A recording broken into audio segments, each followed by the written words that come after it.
Almost 17 years ago and counting, a story about a boy who wields a key-shaped blade started his journey, adventuring into a myriad of beloved and nostalgic Disney worlds, liberating them from darkness.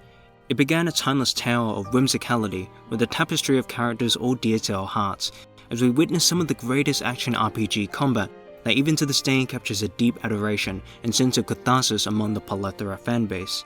It has become a momentous, wistful and jubilant part of lives for millions. With the release of one of the most anticipated games of this decade coming out in just mere days, the conclusion of the Xehanort saga, I want to take a trip down memory lane.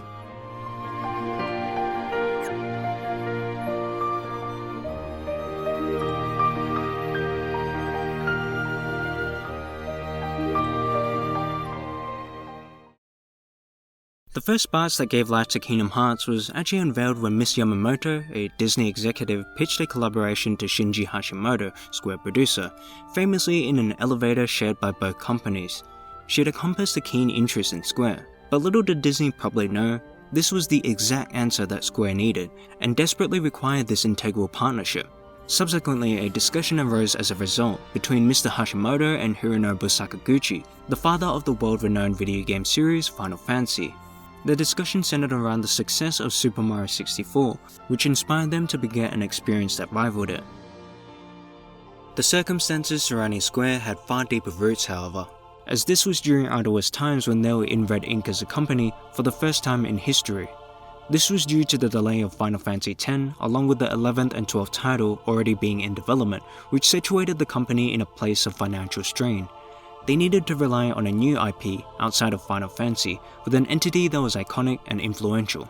That was where Disney came in to fulfill the role, but not entirely, since Mickey Mouse was out of the question when it came to protagonists. It turns out Tetsuya Nomura had just a solution, a talented art designer and character conceptor who quickly made a name for himself in the workplace for past Final Fantasy titles. He also happened to be present in the room during the exchange between two figureheads. Nomura was there for a completely separate reason, however this was the exact opportunity that he desiderated, aspiring to create something like Super Mario himself, and coincidentally already had Disney in mind. Hashimoto-san and Sakaguchi-san were talking about a discussion they'd had with Disney. At that moment, I basically put my hand up and said, I want to be a part of this. That's how it all began. Given his reputation and impression that he left on Mr. Sakaguchi within past projects, they both decided to entrust their leadership role to the up-and-coming rise in talent of Mr. Nomura, despite him never directing a single game before. And just like that, the development began in February 2000, with a team that consisted of over 100 people from both Squaresoft and Disney Interactive. But despite this golden opportunity, this was far from smooth sailing. Matching the differences of cultures, ideologies, and goals between the two powerhouses of a company proved to be asperous initially. Disney, being the multi-billion-dollar company that they are, quickly asserted dominance, offering in-depth and detailed plans for Square. But Mr. Nomura had far greater plans than what they had to say, and as a director of the game, he put his foot down. They appeared to believe that we would make whatever they wanted us to make. They were really excited explaining their ideas. To be honest though, I wasn't really interested in any of them, said Tetsuya Nomura. The presentation continued until he outright refused their input. Since I did not understand what they were saying in English, I decided not to care too much about that, and told them about my primitive idea for Kingdom Hearts, all new characters going on a journey through the worlds inhabited by Disney characters. I found this simply admirable for a director of this project, in spite of the fact that this was his first time fulfilling this role, and especially more so standing up to Disney of all people. They were utterly flabbergasted themselves. Immense pressure would have been on his shoulders, and I think he handled it impressively well. And I believe it's because of his undying sense of diverse direction, passion, and straightforwardly nature that the series has striven to be something truly magnificent and novel. But that didn't mean that Nomura had complete freedom over his ambitions. There were strict guidelines to stick faithfully to with the Disney films, as well as the protagonist design. Believe it or not, Sora's inceptual design was a lion-like boy who wielded an enormous chainsaw, which caused Disney to emanate an overwhelming negative response, so constant adjustments were made into what we know today, taking inspiration from Mickey Mouse. He also had cardinal advices from Mr. Sakaguchi, whom he deeply respected, that proved to further shape the future of the series. His words held so much weightful installation to Nomura that he decided to change the original main villain, which was Maleficent, to Ansem, way past the concept stage within the game development, a pivotal shift that led to a whole new path 17 years later. I got a talk from Mr. Sakaguchi, saying that if we didn't aim for the level Final Fantasy does, this project would be a failure. Well, I understood what he was saying. The gameplay was always the same sort of thing from the start, but we improved the story greatly. The full peculiar and once impossible vision of Kingdom Hearts, the game frequently articulated as the melding of Final Fantasy and Disney, finally released in Japan on the 28th of March 2002, North America in September, and Europe and Australia both in November. It went on to sell over 5.6 million copies 4 years later, stabilizing Square as a company, and was a critical acclaim. By virtue of this astounding success, it became a catalyst of an almost 2-decade franchise with an incredibly ardent fanbase, resulting in the game becoming the 10th best-selling PS2 title of all time. Kingdom Hearts 1 is among my favorite games to reminisce over. I remember going to a video game rental store with Dad, innocently picking up this game for myself, and spending all year immersed into the world. Looking back, I couldn't have been more captivated as a kid, since I loved Disney. It had a fun and basic combat system, with a few solid boss duels, exploration, a stellar soundtrack by the one and only Yoko Shimomura, a wonderfully faithful yet suitable art style, clever incorporation of Disney worlds in the story, and of course a simple and utterly wholesome tale. It was the first video game that I vastly became invested in, and it does merit many of its praises, even the best game in the series for some. Of course there were excruciating missteps, and the experience was far from perfect as the game aged and rusted, with clunky and stiff controls, awkward platforming, confusing map layouts, monotonous boss battles, static facial animations, stilted writing, and dialogue pacing. Regardless, at its core it was something experimental, and it was inspiring to be a part of Sora's journey, from dreaming of traversing to new worlds, losing your friends, gaining new companions, and dealing with the responsibilities of the Keyblade. It was charming reliving the treasured memories of Disney films, and participating in a genuinely enticing rivalry, as you save the world from the dark evil forces. And for it to all come poignantly crashing down, where both Sora and the players have to deal with the bittersweet reality with maturity that was the finale, had me sincerely distraught and speechless even to this day, especially since the tone set up from the majority of the game gave false expectations of an innocent and light-hearted journey. The narrative spoke straight to the heart, and it's hard to argue against.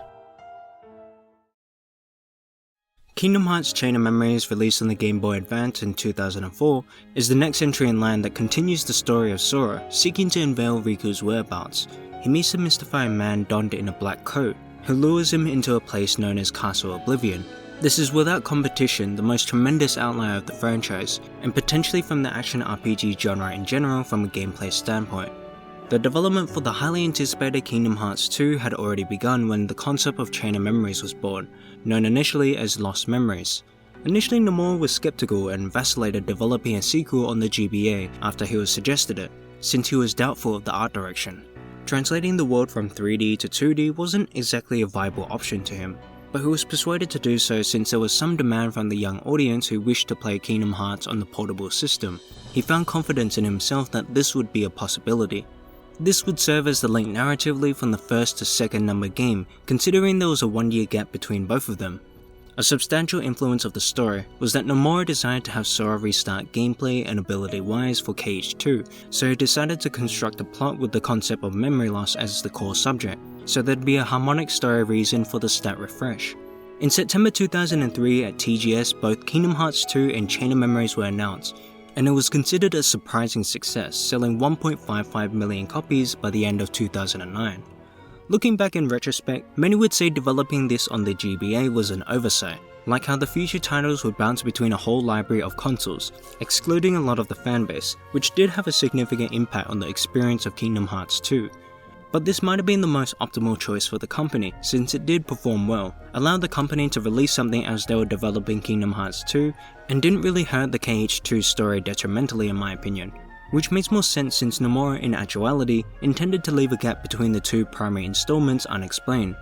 I certainly believe the game does help build on KH2, but it implements a special way of telling the story with a closer connection to Sora's confusion in KH2. Plus, a remake version did release on the PlayStation 2 for higher accessibility later on, so I think developing it on the GBA worked out firmly in Square's favour for the most part. I actually played both Chain of Memory games after Kingdom Hearts 2, like the considerable quantity of the fanbase. I was always interested in the other organisation members, and the mysterious White Castle shown in the KH2 opening. I authentically really loved the GBA version as a kid. It was portable, gimmicky but in a positive way, had a wonderful art style, a captivating story, and a new anomalous setting in which I found the tone to be one of a kind. Unfortunately, I don't really recall enough to criticize, however the game's linearity and new combat style was commonly reprimanded to some extent, but I felt like for what it was fun. I particularly thought playing as Riku back in the day afterwards was ingenious. Kingdom Hearts Chain of Memories released around 3 years later, and was in fact Osaka team's first work in the series, which had an astonishing upgraded redesign into the very identical art style of Kingdom Hearts 1, converting everything into a 3D plane. There was an exceeding increase in voice-acted scenes, improved original soundtrack, reaction commands, additional battle arenas, and more. The storyline of this entry is the strongest part about this game that I've seen expressed by the fanbase, and it's certainly difficult to deny. With consistent pacing, a focused plot on the overarching narrative, memorable and enticing characters, as well as an interesting, more dynamic portrayal of Sora. However, the returning Disney worlds were the first cumbersome cracks that can be seen, as they felt inconsequential and lifeless. Gameplay is another source of contempt and controversy, with a large dichotomy compared to the others in the series, the card system, which has been expressed as mostly mixed for its annoyance. I actually really look fondly at the changes. It took a bit of time, but I think Sora controls really well, one of the best in the series, and there were some satisfying boss fights, which created an unconventional style of play that I've never seen before. While the experience does drag its feet in mentioned aspects and in length, I do feel it's a little unappreciated. Now for Kingdom Hearts 2. Where do I even begin? Well, for starters, approximately during the completion of Kingdom Hearts Final Mix in December 2002, planning had begun for this game even before Chain of Memories. However, it was only in July 2003 details were confirmed and set into motion. The dominant reasoning for this was the fact that there were a few obstacles to overcome that involved Disney prevalently before getting into the conceptual stage. The most crucial element they had to clear was the elevator showcase of Mickey Mouse, which needed the authorization from the company. Once that was finished, the development for KH2 was in discussion and underway. Selecting the worlds was a comparable process to the first game, in which Square chose one film for a specific type of setting, in each category such as futuristic and gothic for example, to ensure variation and to eliminate like worlds. They didn't have a full catalogue of every Disney movie, and had to make many negotiations at the Disney HQ, but the final product was well received. In the end, there were overlays of past and new films that Nomura felt was the right ratio.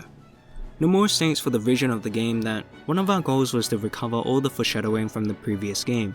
Then we took all the complaints we heard from it and fixed it to bring satisfaction. At the same time, we also thought of adding more into direction and increased choices in the battle system. Like this, the development was going towards the path of increasing the volume of the game from the start. So we thought, there are a lot of things that need to be done, but let's do them all, and stuck to that thinking. It was a grandiose endeavour to set, but they somehow pulled it off. Every aspect of the game was compellingly revamped to impressive scales. Nomura in the Kingdom Hearts 2 Ultimania continues to convey that he didn't expect to get as far as he did with this title, stating that the staff just wouldn't stop working, that they perpetually demanded something higher than what he expected of them, even after he expressed worries towards their fatigue, and that really moved him as a director. It certainly moved me as a fan, and I'd argue proudly that they nailed it to glorious heights. Kingdom Hearts 2 released on December 22, 2005 in Japan, March 28, 2006 in America, and September 29 the same year in Europe. Within a week, Japan sold over 1 million copies alone, and by 2007 they reached a successful 4 million units, and was met with further critical acclaim once again. I'll never forget the night Dad came home with the game in hand, and the sheer joy it brought that lasted for the rest of the year. After connecting with the story so deeply at the end of KH1, I was ready to see what this game would entail. Since I had never known about Chain of Memories and its numbered sequel, KH2 even, everything left me in awe from getting the game to the rest of the adventure. Who the hell was Roxas? Why was Sora in a coma? Who had the Organization 13? And so much more. However many of these questions that I had, there were abundance of extraordinary sequences, both in cutscene and gameplay that are unforgettable.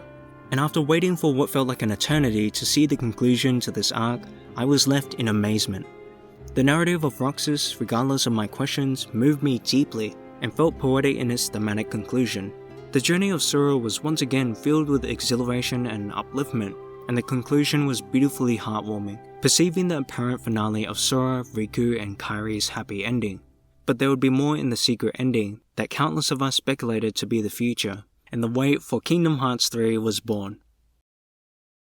But don't be fooled, looking beyond the praises of the story, there are just as many imperfections, with poor pacing, script, diminished grace from films, menial worlds, and distractions aside from the beginning and towards the finale. All of the climatic and emotional beats weren't spread consistently, resulting in a game that felt disjointed and unfocused. And the gameplay, while remarkable for the casual fans and the target audience, was unable to reach its latent potential due to the difficulty being far too easy. Yet why is Kingdom Hearts 2 still regarded to even as far as a timeless masterpiece by critics, speedrunners, and casuals alike? For one, there was an overwhelming diversity in worlds and the mechanics they offered, quick time events, drive forms, summons, and etc. that built a powerful sense of distinction in each world. But likely the greatest reason came from the brilliance of Kingdom Hearts 2 Final Mix in 2007. I've noticed in this past decade that those who commonly considered this game in the utmost highest regards, who are also notable in the community as well as close friends, would unquestionably agree. And this is solely because of the splendid inclusion of critical mode, additional game content, and level 1.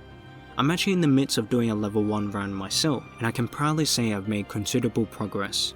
While it actually has intensified some failings such as certain boss and enemy designs, it has radiated the best quality of the game.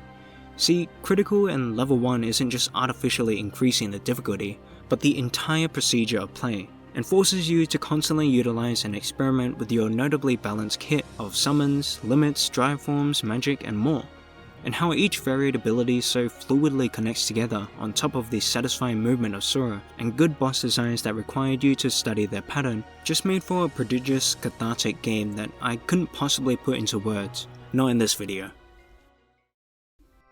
Kingdom Hearts 358 over 2 days, Coded, and Birth by Sleep would all be announced simultaneously at TGS in 2007, quite the unreal event. However, the hypothesized true sequel, Kingdom Hearts 3, was nowhere in sight. 358 over 2 days would be the first to release, which was developed by HAND and Square, directed by Nomura and Tomohiro Hasegawa. Nomura had wanted to do a spin-off title on the mobile platform, where he had the choices of phones, Nintendo DS, and the PSP, all in which he ended up developing on for the next 3 titles. This thought process was unfortunately the impetus to the constant switches the series made platform-wise. At least they somewhat remedied this on the PlayStation collections later on. Having it on the DS would be the most beneficial, I assume, since it is the highest sold console of all time, but the rest may have hurt the franchise for both newcomers and fans. Nomura had expressed that he aimed for them to play differently than what the fandom were used to, as all of the discussed platforms lacked the same capacity of button options like the PS2 had. 358 follows the story of Roxas, the nobody of Sora, in the organization between Kingdom Hearts 1 and 2. He was chosen to be the protagonist of the game as he was a new character with an unexplored background, and it would help for the newcomers of the DS to get into the franchise, as previous knowledge isn't necessarily required. This would also bestow the opportunity to expand the concept of Shion that they did have for KH2's creation, but was never fully realized. The second major reason was that they had wished to utilize the game's multiplayer mode, playing with the organization 13 members, so Roxas was the ideal protagonist, though this mode did end up giving them the most challenge. This is the one entry I've never actually returned to over the years, but I do have pleasant memories of the story told, as well as taking my DS along with me to school. I think it's the most atmospherically depressing one consistently throughout its tale, and it left a draining impact on me emotionally. It was solid and did a fine job of establishing the context of the organization, their motives and the relationships of the main characters, as well as giving us an emotional understanding of Roxas' evolution, from someone who lacked identity to yearning to be his own person as a character, enhancing the bittersweet moment of denial left from KH2. And the weight on Axel's shoulders as a character constantly at war between Judy and his friends truly matured his character from a wonderfully enjoyable one to one that I could resonate with. Shion I am indifferent to, but I did find it inspiring and unique to see her journey with Riku, to seek her origins, and her final scene was eminently touching. I was disappointed with the absence of characterization and development from the rest of the organization members, the story pacing at times, Shion's weak personality, and how it was a little melodramatic for my taste at times. I will also say that the game didn't use the latter scenes to the best of its ability, as it was simply having seesaw ice cream at the clock tower. I wish I had more pleasant memories outside of that place, or something small to change up each scene, so I could look back on the joyous memories before tragedy struck for greater impact. One side note I'd like to add is how perfect the soundtrack for each character is in this game, and pretty much every single one in the series as well. Gameplay wise, it was terribly dull and repetitive. It might not be as horrendous as I remember, but most of the missions felt like pointless, repetitive filler, and some bosses were incredibly frustrating. There were many quality of life options that just weren't there, and my play wasn't enjoyable. But I did at least like the feel of the limit break, playing with all the unique playable characters and having few of them as a party member from time to time. However, overall it wasn't the best execution and felt like a clunky experience. For the Western audience, Birth by Sleep would be the next in line, released in 2010 for the PlayStation Portable. It began development in 2005, made by the development Division 5 of Square, or more commonly known as the Osaka team, and was actually meant to feature Sora as a main character in early concepts. The game was initially going to be for the PlayStation 2, however the company was interested in the multiplayer capabilities once again, so they switched to the PSP. The game saw a complete halt sometime in early development when the plot was already finished written for approximately 6 months, so the team could focus their efforts on releasing Re-Chain of Memories. This title would be based on the secret movie of KH2 Final Mix, and was said by the director to carry as much magnitude in the series as the numbered installments. I had actually purchased the PSP strictly for Birth by Sleep, and I was thoroughly satisfied with my investment. You got to play the story of 3 new original characters, understand the history before the Destiny trio, how everything so far has been a smaller piece to a grander narrative, with the ultimate setup that lies on Sora and the revelation of the true villain of the saga. For the first time I could vividly comprehend the payoff behind Kingdom Hearts 3 would be colossal. But once again, Disney worlds were strongly lacking in presence, maybe more so than ever. The dialogue between the main protagonists can be insanely cheesy and awkward. Both Terra and Ren can be vapid and even downright vexatious. The pacing once again was an issue, and the repeating of the story 3 times individually don't have enough diversity to make each playthrough worth it, other than the secret ending. This was the game that debuted the Command Deck system, and would continue to influence the series for years to come. There were a lot of introduced abilities and the new command style function, which were more innovative ideas that added refreshments, as well as a myriad of post-game content that would last me for months. At the time I found it enjoyable since I played it on normal, experimenting with all the commands and the visually neat command styles.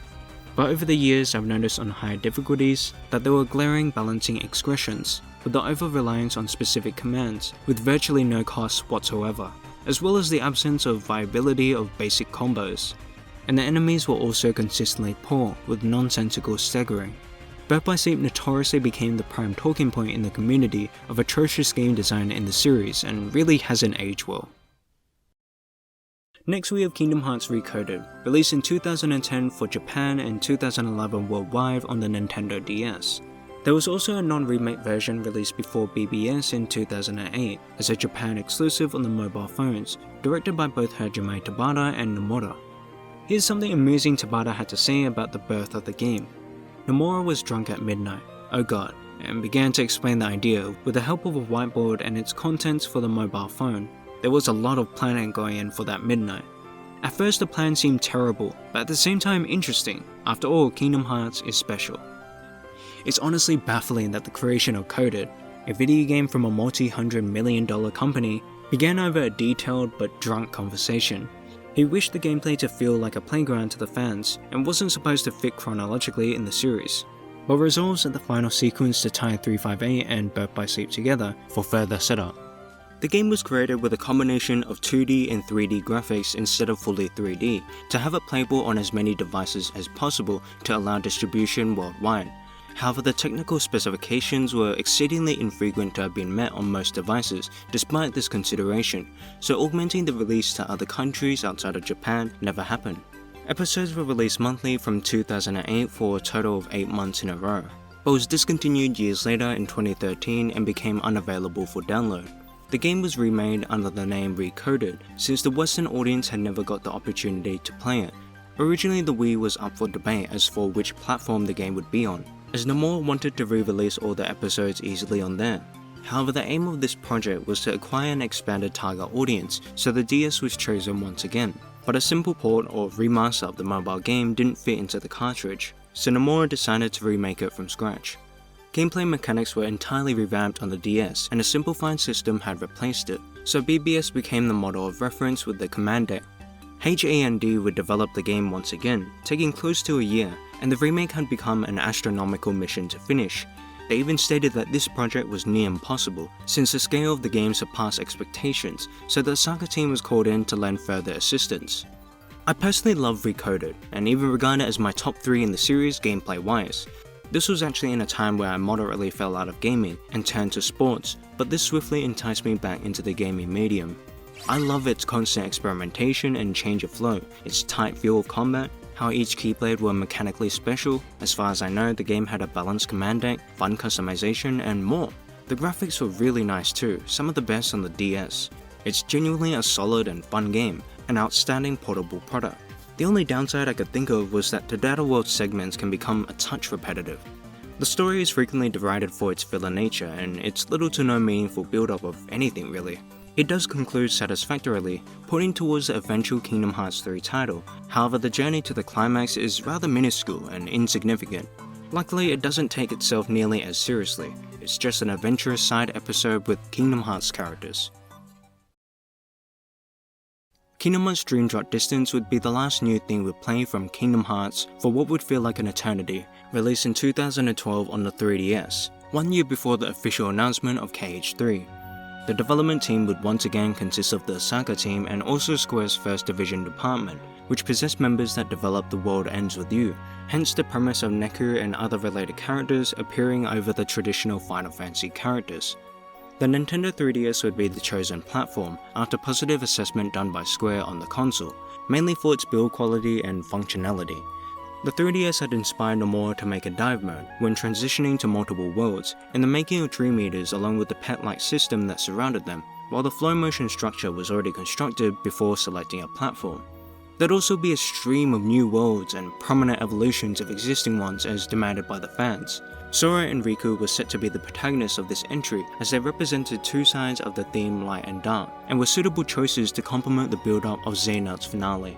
Their stories would be engaged separately with the same base command deck format from Birth by Sleep, but was vastly improved in my opinion, as both narratives moved at the same time with more relevant and important distinctions. Once again, this title was expressed to be imperative to the storyline, much like Kingdom Hearts 1, 2, and Birth by Sleep were. Getting yet again another console just to follow the series was plain frustrating at this point, and I was perplexed with whether or not this game would move the plot forward or simply be Recoded 2.0. I caved in and obviously purchased a 3DS, and I was ecstatic. In the end, it was a reasonable investment being a hardcore fan that I am, and serves to be an essential bridge into the real game everyone was waiting for. Both Sora and Riku would partake in the mark of mastery introduced in BBS, however we would quickly find Xehanort, or a young version of himself, is menacingly interfering. Many emotional referencing was made from the past, hammering down that everything is leading to the climax between Sora and Xehanort, the 7 Guardians of Light and 13 Seekers of Darkness.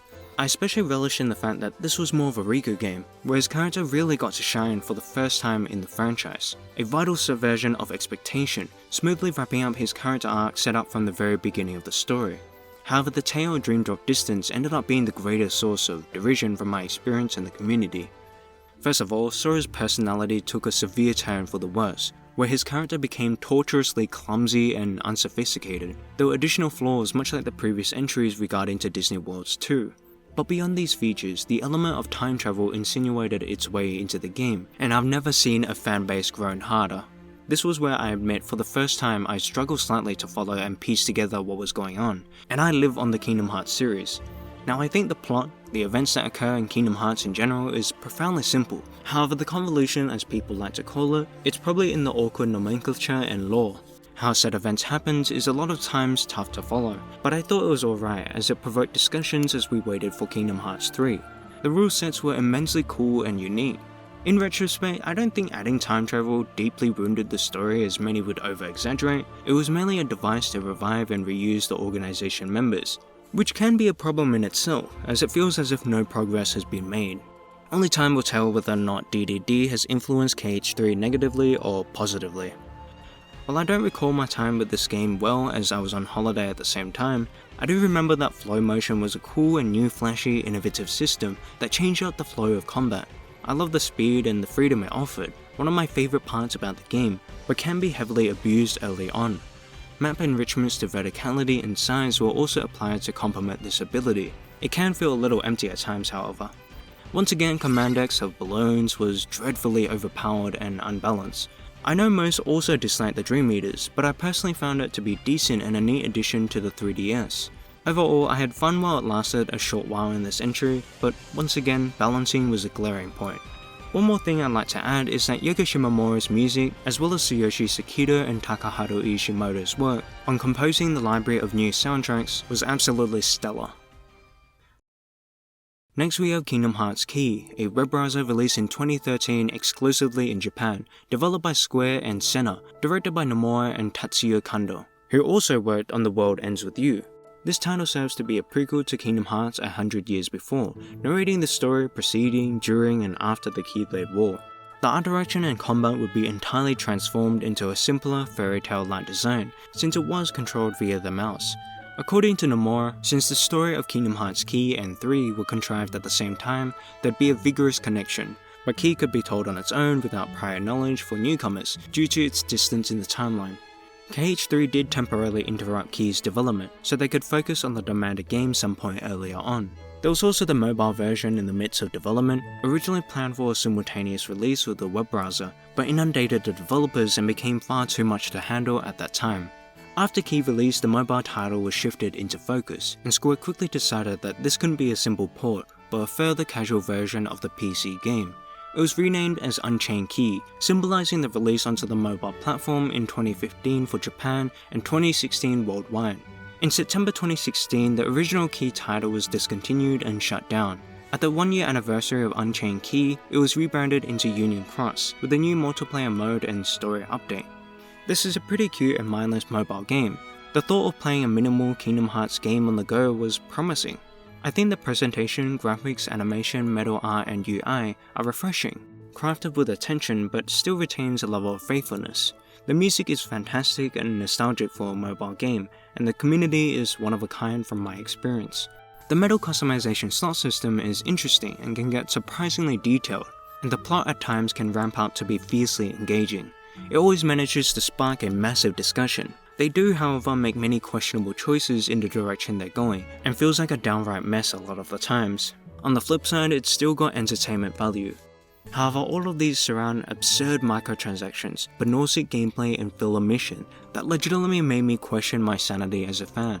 All of these cons utterly destroyed the positive experience for me, and after finishing 800 missions and over 600 on Proud, this quite easily ranks as my least favourite game, and I personally prefer to enjoy it online on YouTube without the filler.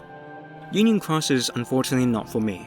There was also a back cover from 2.8, expanding on the characters of the foretellers, Laksu and the Master of Masters before the Keyblade War. The Master of Masters, by the way, is by far the best part of it, with incredible execution in voice acting, dialogue, and charisma. However, back cover overall was an okay watch, albeit a little boring and short. Finally, we have 0.2 Birth by Sleep, a fragmentary passage, released within the Kingdom Hearts HD 2.8 Final Chapter Prologue in 2017 on the PS4. 0.2 was first hinted in the Birth by Sleep Final Mix secret ending, under the name Volume 2. In 2014, this was what Nomura had to say about the secret scene.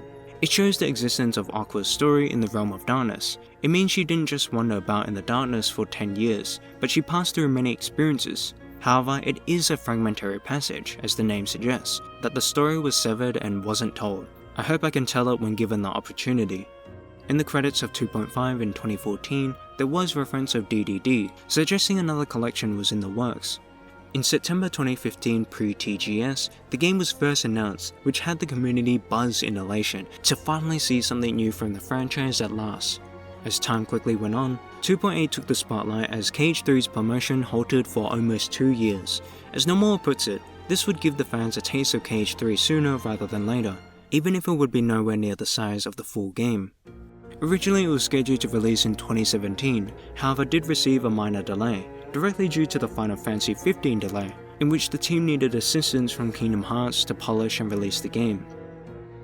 Kingdom Hearts 2.8 would be my most anticipated game of that year, and I followed every single step of the development. It was invigorating times, and after seeing the opening, I was more than sold. 0.2 delves into the story of Aqua in the Realm of Darkness during the events of the first game. We got to have a marginally new perspective on Aqua as a character, portraying more so her weaknesses and internal struggles, which was really tragic to see. However, I would have liked to see a greater change in mindset and personality, promoting the sense of time that has passed.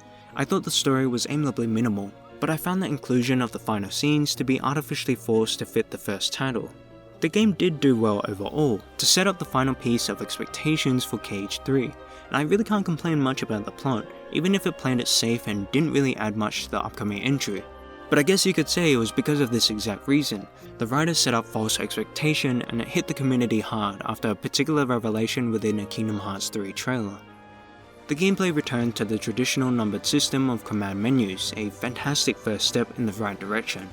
I found the controls to be incomparably superior to the previous handheld Osaka games, aside from Recoded of course, which we did eventually discover that they were all deeply experimental titles.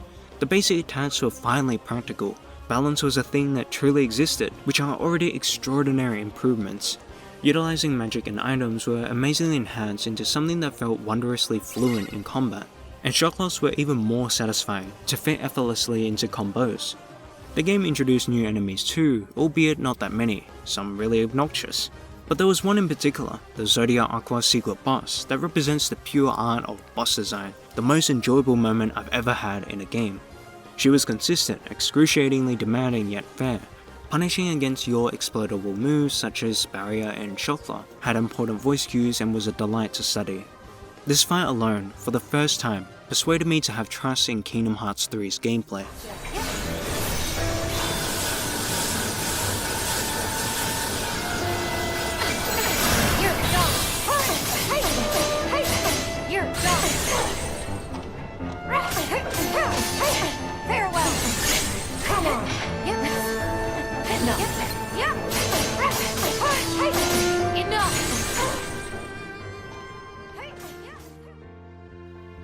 Almost 17 years ago, many of us began this journey with an innocent and young, happy-go-lucky kid named Sora, and everything that has driven us to this point is merely a setup for the eventual payoff that will be Kingdom Hearts 3. There have been a plethora of sacrifices and passionate endeavours that led us to this opportune moment, by beloved characters, a rich setting and a grandiose story. All created by a painstakingly diligent team of persevering developers, musically prestigious composers, ambitious writers, and of course, a courageous genius that somehow made the melding of Final Fantasy and Disney something once impossible, possible.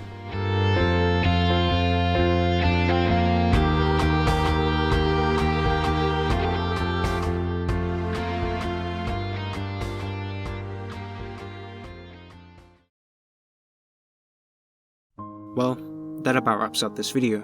I had an absolute blast of reflecting on the Kingdom Hearts series, and my story along with it. If you can't tell already, I absolutely love this franchise to death. It's changed me as a person, and I'm proud to be a fan. It's stuck with me through everything in my life, inspiring me with my goals. It's honestly crazy looking back that I started my journey with this game when I was just turning 4. This is my commemoration to the finale of the Darkseeker saga, which will be officially told in mere days. Thank you all for watching. I hope you all enjoy Kingdom Hearts 3.